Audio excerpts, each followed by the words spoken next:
You wrote a story about this. What do the numbers tell us? What stood out in these numbers?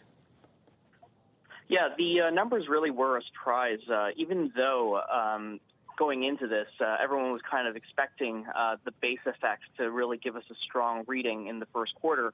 But I think the number that really stands out here, and you mentioned the best year-on-year growth since 2010. But if you look at the quarter-on-quarter numbers, which can serve as a better indicator of the pace of the recovery, it jumped 5.3%, which is actually the best since 2003.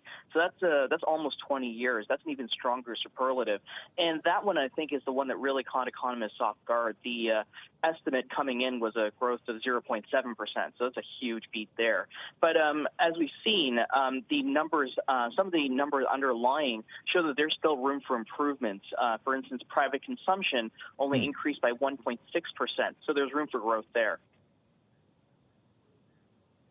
Yeah, I think that takes us into the more important question: who is getting left behind here? I think we have retail sales coming out today.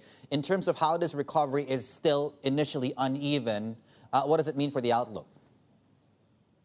Yeah, and when you look at the details of the reports, the government is highlighting the uneven nature of this recovery.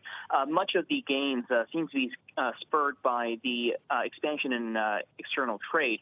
We've seen this in the most recent granular data coming from Hong Kong, with exports jumping above 400 billion Hong Kong for the first time ever in March.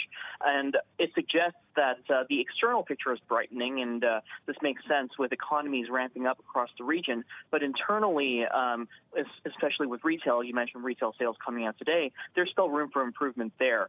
It's still tourism is still very much at a standstill in Hong Kong, and that's belying the slow vaccine rollout and the fact that the borders are still in progress of getting open again. Hopefully, when we've got that travel bubble up with Singapore, that'll encourage more travel, and as more travel happens across the region, then that might be an area where we may see additional pickup for Hong Kong's economy.